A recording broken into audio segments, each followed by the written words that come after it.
नमस्कार साहब, जाकिर साहब, मैंने आपका प्रोग्राम बहुत बार टीवी पे देखा था। मेरा नाम गोविंद तिवारी है। मैं कॉलेज में प्रोफेसर हूँ। मैं जिस एरिया में रहता हूँ उस एरिया के आसपास कई मुस्लिम ऑर्गेनाइजेशन अपने स्कूल चलाते हैं और उस स्कूल में स्टार्टिंग में जब प्रेयर होता है वहां पर न ही वंदे मातरम गाया जाता है। जब मैंने उनके प्रिंसिपल से पूछा कि आप ऐसा क्यों करते हो, आप वंदे मातरम भी नहीं गाते हो स्कूल में, तो कहते हैं वंदे मातरम में हिंदू है। और उनकी स्कूल में, कई स्कूलों में हिंदी भाषा ही नहीं है, हिंदी ही नहीं पढ़ाया जाता है। और उनके कहा ना देशभक्ति की कुछ भी पढ़ाने के लिए वे कतराते हैं। देशभक्ति के लिए आपके मजहब में किस तरह से डिफाइन किया गया है, ये जरा मुझे बताएंगे। भाई साहब ने एक सवाल पूछा है कि वो कई बार मेरे प्रोग्राम सुनते हैं टेलीविजन पे और कहा है कि एक इलाका है जहाँ कई मुसलमान स्कूल है लेकिन वहाँ वंदे मातरम नहीं पढ़ाया जाता है, हिंदी नहीं पढ़ाया जाता है, क्या सही है? और आपके मजहब में, इस्लाम में देशभक्ति के बारे में क्या कहा गया है? पहला सवाल कि मुस्लिम स्कूल में वंदे मातरम क्यों नहीं कहा जाता। हमें ये देखना चाहिए कि कोई भी गाना या कोई भी चीज़ आप कहते हैं उसकी मानी क्या है। आप जब वंदे मातरम पढ़ते हैं उसकी मानी है कि हम सिजदा करते हैं इस देश जो हमारी माता है, ऐसे कहा जाता है, और हम इसकी पूजा करते हैं। ये हमारे लिए शिर्क है, शिर्क है इस्लाम में और गलत है हिंदुइज्म में भी। हिंदुइज्म में भी आपको इबादत सिर्फ करना चाहिए एक खुदा की, धरती की नहीं। तो हिंदुइज्म में भी गलत है, क्रिश्चियनिटी में भी गलत है, इस्लाम में ही गलत है। लेकिन आम हिंदू अपने मजहब को नहीं जानते, अपनी मजहबी किताबें नहीं पढ़े हैं, इसीलिए कोई भी आप गाना गाते हैं अगर उसके मानी खुदा के खिलाफ है, अल्लाह सुब्हाना व तआला के खिलाफ है, भगवान के खिलाफ है, तो ऐसा गाना गाना गलत है। आपने मुझे शुरुआत में नमस्ते कहा। नमस्ते, नमस्ते के क्या मानी है भाई साहब, आप बोल सकते हैं? नहीं पता क्या मानी है? माइक्रोफोन ऑन कीजिए जरा भाई साहब का।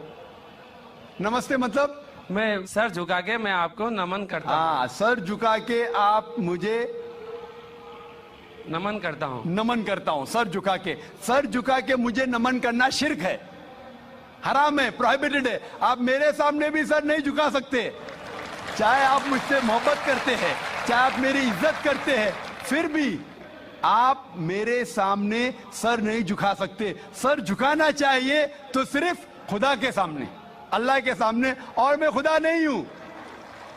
आप जानते, आप मेरी इज्जत कर सकते हैं, मेरी बात जो मैं कहता हूं उसके ऊपर अमल कर सकते हैं, लेकिन आप मेरे सामने सर नहीं झुका सकते। इसीलिए मैं जवाब में आपको कहूंगा अस्सलाम वालेकुम, आप पे सलामती हो, आप पे सलामती हो। आप समझे ना? मैं आपके सामने झुक नहीं सकता हूं। ये सिर झुकेगा तो सिर्फ अल्लाह के सामने, सिर्फ खुदा के सामने। तो आपने बड़प्पन में मुझे कहा, लेकिन अगर गलत चीज कहा तो मैं वापस से जवाब नहीं दे सकता हूं, क्योंकि मैं जानता हूं जो लोग नहीं जानते वो ऐसे हरकत कर सकते हैं। मिसाल के तौर पे, एक महीना पहले मैं जब बॉम्बे एयरपोर्ट पे था तो एक औरत, हिंदू खातून, मुझे पूछी कि आप डॉक्टर जाकिर नाइक है? Are you doctor Zakir Naik? मैंने कहा जी। ओ, मैं आपका रोज प्रोग्राम देखती हूँ, मैं दुबई से 25 साल के बाद बंबई में आ रही हूँ, 25 साल के बाद हिंदुस्तान में आ रही हूँ। उसके सिर पे टीका था, हिंदू औरत थी, बोलती मैं आपके प्रोग्राम देखती हूँ और बहुत अल्हम्दुलिल्लाह तारीफ करने लगी। सारी तारीफ अल्लाह की है, मैं कुछ भी नहीं हूँ। और फिर कहने लगी कि मैं तुम्हारे पैर छूना चाहती हूँ। मैंने कहा कि ये गलत है, शिर्क है। तो बोले क्यों? वही जवाब मैंने दिया, आप जो भी कहो मैं आपकी बात मानूंगी। तो मैंने कहा आप कुरान मजीद पढ़िए, कुरान मजीद पढ़िए और इसके ऊपर अमल कीजिए। और मैंने तकरीर की है similarities between Islam and Hinduism. Islam और हिंदुइज्म में यकसानियत, और साबित किया है कि हिंदुइज्म में भी लिखा है कि आप सिर्फ एक ईश्वर की इबादत करना चाहिए, जितने ऋषि आने वाले उनमें मानना चाहिए, और मोहम्मद सल्लल्लाहु अलैहि वसल्लम में भी। तो आपको अगर कुरान और वेदा पे अमल करना चाहिए जो यकसा है, आपको एक खुदा में मानना पड़ेगा और आखिरी पैगंबर मोहम्मद सल्लल्लाहु अलैहि वसल्लम पर। आपका और एक सवाल था कि हिंदी क्यों नहीं पढ़ाई जाती है, हिंदी मुस्लिम स्कूल में क्यों नहीं पढ़ाई जाती है। कुछ स्कूल में हो सकता है, लेकिन मेरे हिसाब से अक्सर स्कूल में हिंदुस्तान में हिंदी पढ़ाई जाती। जो स्कूल मैंने कायम किया हूं, इस्लामिक इंटरनेशनल स्कूल, उसमें भी हिंदी पढ़ाई जाती है। ना हिंदी, मराठी भी, जो हमारे स्टेट लैंग्वेज है, हम पढ़ाते हैं, जोर देते हैं अंग्रेजी और अरबी पर। नंबर 1 अंग्रेजी अरबी, फिर उर्दू, हिंदी, मराठी, आगे चल के संस्कृत भी सिखाएंगे, संस्कृत भी, ताकि हिंदुस्तानी लोग जितने मज़ाहिब इस देश में हैं उसको समझे। मैं गवर्नमेंट से कहता हूं कि हिंदुस्तान में संस्कृत आम करो। संस्कृत आम करेंगे तो लोग वेदा पढ़ेंगे, पढ़ने के बाद हक के तरफ आएंगे और हिंदू मुस्लिम एक हो जाएंगे। हिंदी को छोड़ो, संस्कृत, क्योंकि वेद संस्कृत में, हिंदी में नहीं है। हिंदू की जबान है संस्कृत, और मैंने तकरीर की है हिंदुइज्म और इस्लाम में यकसानियत। लेकिन आम हिंदू अपनी मजहबी किताब पढ़ा ही नहीं तो क्या जानेगा। तो मैं संस्कृत कोट करता हूं, फिर तर्जुमा करता हूं और कहता हूं कि आपको अगर लगता है कि मैं कुछ गलत कह रहा हूं, रेफरेंसेस देता हूं मैं। आपका आखिरी सवाल था कि इस्लाम में देशभक्ति के बारे में क्या कहा गया है। इस्लाम में कहा गया है कि सबसे पहले जो मैं बात मानना चाहिए वो हमारे खालिक की, बनाने वाले की, खुदा की, अल्लाह की, सबसे पहले। अगर अल्लाह की बात से कोई दूसरी बात टकराती है तो उसे छोड़ देना चाहिए। जहां तक कि मैं हिंदुस्तानी हूं और मैं गर्व से कहता हूं कि मैं फंडामेंटलिस्ट मुस्लिम हूं, I am a good practice Indian. Fundamentalist, बुनियाद परस्त मुस्लिम भी हूं और अच्छा हिंदुस्तानी भी हूं। मैं हिंदुस्तान के कॉन्स्टिट्यूशन को जानता हूं। हिंदुस्तान के कॉन्स्टिट्यूशन में एक भी चीज फर्ज नहीं है जो इस्लाम में हराम है, और ऐसी कोई भी चीज नहीं है जो हमें मजबूर करती है जो इस्लाम में हराम है। और हिंदुस्तान के कॉन्स्टिट्यूशन में, इंडियन कॉन्स्टिट्यूशन में ऐसी कोई भी हराम चीज नहीं जो इस्लाम में फर्ज है और इंडियन कॉन्स्टिट्यूशन में हराम है।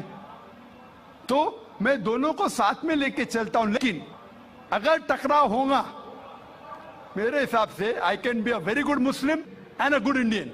मैं अच्छा मुसलमान भी हूं और अच्छा हिंदुस्तानी भी हूं। लेकिन अगर आगे चल के, अभी तो कोई टकराव नहीं है, लेकिन अगर आप ऐसे देश में हैं जो देश का कानून अपने खालिक के कानून से टकराता है, तो खालिक का कानून ऊंचा है, खालिक का कानून ऊंचा है, खुदा का कानून ऊंचा है, अल्लाह का कानून ऊंचा है, फिर आता है देश।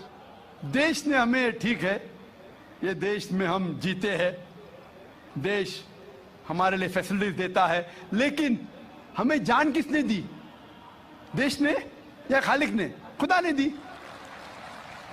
ये हवा जो है, ये हवा के बिना 5 मिनट भी आप जिंदा नहीं रह पाएंगे। कितना? 5 मिनट भी नहीं जिंदा रह पाएंगे। किसने दी? देश ने या अल्लाह ने? खुदा ने। देश ने भी हमारे लिए अच्छे काम किए। मैं देश के खिलाफ नहीं हूं, मैं भी देशभक्त हूं। देशभक्त के मानी क्या? अगर आप बोलते देशभक्त मतलब देश की इबादत करना, तो मैं देशभक्त नहीं हूं। अगर देश की तरक्की चाहता हूं, हाँ मैं हूं देशभक्त। तो देशभक्त के मानी क्या इंपॉर्टेंट है। अगर देशभक्त मतलब देश की इबादत करना, तो ये गलत है। इबादत सिर्फ मैं खालिक की करता हूं, अल्लाह की करता हूं, खुदा की करता हूं। लेकिन देश की भलाई चाहता हूं। अगर वो देश कोई कानून लागू कर रहा है, वो शरीयत के अंदर है, खुदा के कानून के दायरे के अंदर है, तो मैं उनके साथ हूं।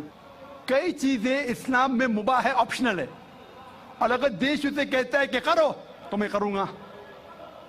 लेकिन अगर कोई देश, चाहे वो अमेरिका हो या यूके हो, वहां का कानून अगर इस्लाम के खिलाफ है, तो मैं उस देश के कानून के खिलाफ जाऊंगा, क्योंकि मैं सबसे पहले मोहब्बत करता हूं खालिक से, खुदा से, अल्लाह से, फिर अपने देश से।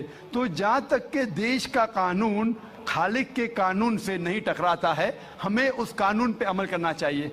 और मेरे नजरिए से एक भी हिंदुस्तान का कानून मुझे मजबूर नहीं करता इस्लाम के खिलाफ। इसीलिए मैं कहता हूं, I am a very good practising Muslim, fundamentalist Muslim, at the same time a very good practising Indian. Hope that answers the question.